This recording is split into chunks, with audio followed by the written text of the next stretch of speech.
Hey, it's Stu, and I'm here to discuss the Booker winners that I have not yet read. So, winners of the Booker, or formerly known as the Man Booker Prize, that I have acquired in the last year or year and a half in thrift or little free library or library sales that I have, and there's quite a stack of them. So I'll kind of make it my project to read through them slowly through this Booker season. I also have on hold at the library every book that's on the long list now that's available at my library. And they are coming off soon. I do not want to commit myself in any way, so this is sort of like my public announcement and reminder to myself, I'm not committed to read those books. If they feel interesting or something that I really want to read, then I will do that. If I'm pretty sure I don't want to, I'll go ahead and hop off the hold so that others can get to it. But I'm thinking I might even like start them and see if I'm really jiving. And then if not, just let it go, because they'll come back to me, and I want to put some other goals and pressures on myself. I'm ready. This is going to be that kind of year where I have some challenges I want to do that aren't related to reading. My reading, if anything, could use to slow down. It doesn't need to do anything, but it could use to slow down. I was reading for most of my discretionary time. Of course, I'm walking and commuting a lot, so there's a lot of audio going on, and I plan to keep that and then a daily habit of reading, but I anticipate some slowing down, and for that reason, I want to not do any sort of reading challenges this fall. Maybe I have some ideas, which I'll discuss at the end of the video, but I do have this pile of Booker winner possibilities that it is my intention to work through. Again, I want it to be a book that I really want to read, or I'm excited to read, or kind of jives with the other books that I have planned, and I don't just want to read straight through Booker winners for no other reason than it is not a very diverse group of books in all of the ways that books can be diverse. So I prefer more variety and diversity in my reading than that. I know that there's a reading challenge in September called like the Shorty September. It's okay. I'll keep it in advisement to sort of read shorter books, and I think I'll need to because some of these books are long. But I, like many readers, got pretty enthusiastic. I want to join that reading challenge, and then I said no reading challenges, reading slowly at leisure, and kind of working my way through this pile of possibilities. And maybe mixing in some other ways to get variety in my reading, but without like reading challenge goals or goals such as that. So let me have a drink of my coffee. I'm not going to say a whole lot about these books, including when they won the Booker. I mean, if it's right on the front and it's easy for me to see, I might as well mention it. But I will say where I got the book. I think that's kind of interesting because remember, all of these books, well, with the exception of two, but all of these books are used. Yeah, bought used. None were from Book Outlet. So all of them were got sort of thrifting or saving books. So I'm going to talk about where I got them. Maybe what might be exciting for me to read about them. Some of my true feelings might come out in there, but that's okay too. The first book is going to be a little bit forced. That's The Brief History of Seven Killings. Now, I'm legitimately excited. I have 3 Marlon James books. He's long list again. I will not be reading that because I will prioritize this. Another clunker that disappears on the current Booker long list, but this was a winner. This I've had for more than a year. This I intended to read last year during Booker season, and I just didn't. I mean, it's just a tome of a book, and so I decided not to. Now I'm currently reading a really big book. It's my second big book in a short time and I'm enjoying the crap out of it, but I'm still like pretty sure I just like variety in life, and big books aren't necessarily for me, but before even my Year of Tones, this is the one book that I am committed to finish. I've heard it's great hybrid, so I have the audio checked out currently. I still have some sunlight hours to get outside and read this particular book physically, so this is the one that is going to be kind of more of a forced reading, because that's how I'm going to get it done, and I'm sure I won't regret it once it's done. I got this from my local Friends of the Library bookstore, from a local little free library. I got Julian Barnes' The Sense of an Ending, and this is one of the older winners of the Booker that I have in this list, and it's also one of the shortest. So I mean, The Sense of an Ending gives me like reflection, end of life, end of something, grief vibes. And yeah, if that feels like something I want to engage in.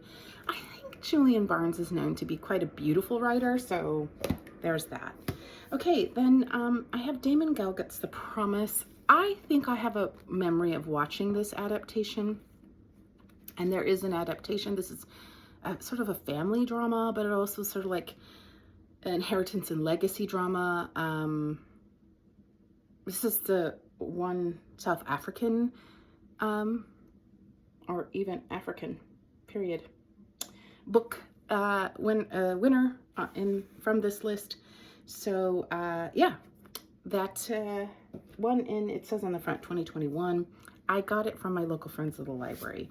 Also from my local Friends of the Library, one of the older winners is The Gathering by Anne Enright, and this one in 2007, so nearly 20 years ago. I have like 4 Anne Enrights, and I am just so enthusiastic. I've seen her in a couple of interviews, and I'm so enthusiastic to read one of her works. So this one feels like it's probably more likely than some of the others to get read during this kind of Booker winner project that I'm doing without too much pressure on myself. Likewise, Bernardine Evaristo's Girl, Woman, Other, which shared the prize in 2019 with Margaret Atwood's Testaments, which I also have in this pile at the bottom, so I'll just mention it briefly. I found this at a thrift store in a neighboring town that I had to go for an event. And I was super excited because I had really, like, this book was on my radar at the time, something that I really wanted to read. I hadn't quite acquired the library that I have now, and this one is probably the one that I'm most enthusiastic about reading, and almost positively will read, because I really have been wanting to read it. It has been sitting on TBRs up until including the Women's Prize for Fiction and others, and so yeah, this one likely will get read during this push. The Milkman by Anna Burns. This doesn't say when it won, but it's one of the more recent ones. I think it comes with a bookmark. Nice. I'm excited for this novel. This font probably won't work for me, so I'll have to find a digital version and or audio or both. But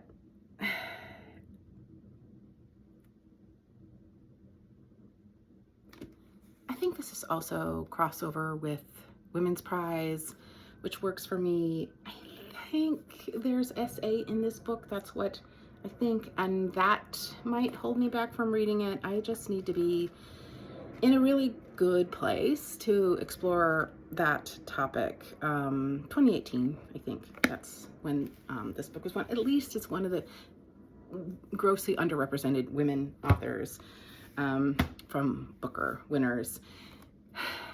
Shuggie Bain by Douglas Stewart. I found this at the Multnomah Friends of the Library, like end of last year, and again with great enthusiasm wanted to read it. Douglas Stewart for Jonna Johns is on the long list again.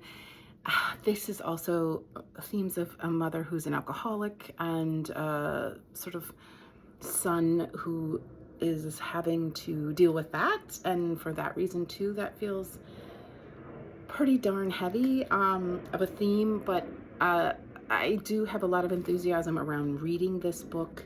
You know, the thing about maybe reading prize winners is they're usually sort of maybe really heavy, and reading a lot of them in a row. So again, I will make my way kind of slowly, kind of committing myself to 2, maximum 3 of these a week. And maybe I feel like this one I'm going to get to this this Booker season 2. I guess it kind of feels a little more like I feel a little more sense of urgency because Douglas Stewart is, you know, long listed again. The Line of Beauty by Alan Hollenhurst. This might be the oldest book that won the Booker. I got this from a little free library, and I remember even when I was hauling it saying, do I even really want to read this book? This was 2005, so yeah, this is my oldest. Do I even really want to read this? And given all of the things that, you know, that I have to read, and then, you know, what kind of pulled me in was it was the Booker winner, and I was like, no, I feel like I want to do that sort of read the winner project and start working on it. So that's why I hauled it. So that's how much enthusiasm I have around reading that. Just the representation of white male authors on here is quite high. So we'll have to mix it in with some other kinds of reading diversity, including shorter books and different genres, and representing diasporas, etc. Now, The White Tiger by Aravind Adiga. I think this one. It says on here shortlisted, but I hope that I'm not misrepresenting this book, but this is winner. And speaking of a genre, I think this has a little bit of a mystery suspense element to it. So that's exciting for me. And yeah, I got this. Where did I get this?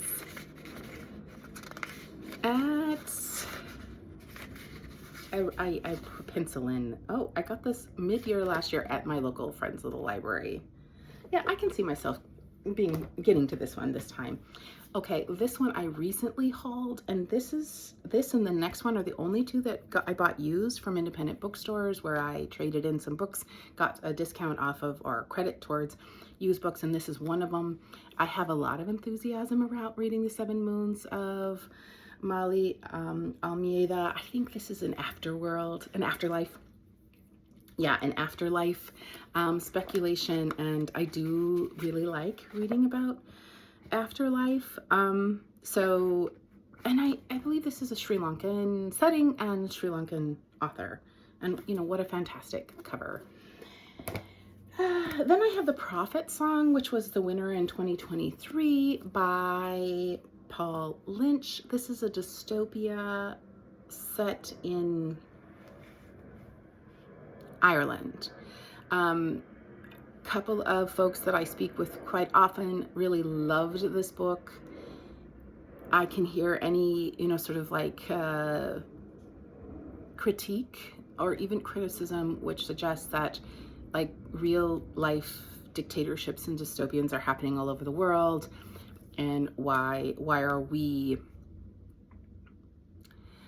putting a bunch of spotlight on this, sort of like a speculative of one of where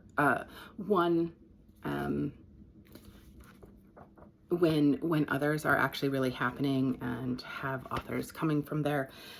And I hear all that, but I also hear like I also can listen to the sort of like the argument like, you don't think it's going to happen to you until it does. And so Ireland has certainly gone through some dystopian like times, and I think that could inform this book as well. Beautiful cover. This was my display book for a very long time. on one of these shelves. And I have had it for quite a while. This is one of my oldest books on my shelf. Oh, lies. I got it in November, so not that long ago. It feels like a really long time.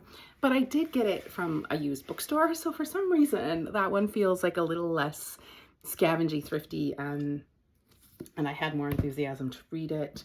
Finally, very recently hauled is Flesh by David Salai. It was the winner last year. I just hauled it from the Multnomah Library just a few weeks ago. And yeah, I have a great deal of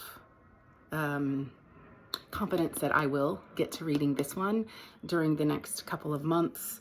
Certainly, I'm going to focus in September on these books, trying to get like 2 or 3 a week maybe done, again without too much pressure.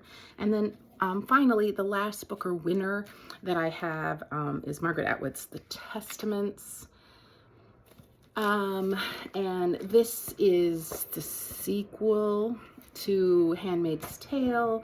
I haven't read Handmaid's Tale since the 90s, or maybe early 2000s, late 90s. And I know that Hulu picked it up. I did see an adaptation, which was a movie, not the Hulu one. I think that I remember enough about the book and the premise that I can just kind of jump right into this. But I had held onto this for quite a while, wondering if I would find The Handmaid's Tale somewhere and then sort of, you know, read them as the series. No, I've only had it, well, since December. So I'm saying only since December. It's almost a year, to be fair. And that's the time that I've had most of my, like some of the older books on my shelf. So, how do I feel about wanting to read this? I just watched a 60-minute interview while I was at a friend's place, and they watched 60 Minutes, and it was like a rerun with Margaret Atwood. And so I adored her in that interview, in that interview. So that might raise my enthusiasm towards reading this book. And other than that, I do have Wolf Hall and Bring Up the Bodies, which feel like huge commitments. Like, so I feel like I have to get my head right for that whole trilogy. But those are the two that also won Bookers, and they're right here. I just haven't unshelved them because for whatever reason, do I want to read 2 back-to-back books, start another trilogy when I have a couple to finish? Because that's kind of what the end of this reading year looks like. I have a couple series of books, since this was like my year of telling myself, well, I do read book series, but you know, I was true, not as enthusiastically, but I'm willing to, let's say that. So let me just sort of digress off of Booker. We're done with that. What I also, finishing up the year, I need to finish up the Neapolitan Quartet. I've read the first 2. First one I liked, second one, have picked up or got the audio and then let it go of the third one multiple times. So we shall see. And then I started Rachel Cusk's trilogy. I own all of them. I just read the first one, which was Transit. They're short, and I can see myself getting to them. One has to be in the Rachel Cusk kind of move. On Hold, coming off soon, is Colson Whitehead's newest and the last of his Harlem Shuffle trilogy. So that one I am excited to finish, and then get on to some of Colson Whitehead's other works. It's not that trilogy, but I have had a good time with it. I also started, oh yeah, the Seasonal Quartet. I've read Summer. I have to read Summer. It's going to be read this week, I believe. I have read August and Spring by Ali Smith. Here's all my Ali Smith right here.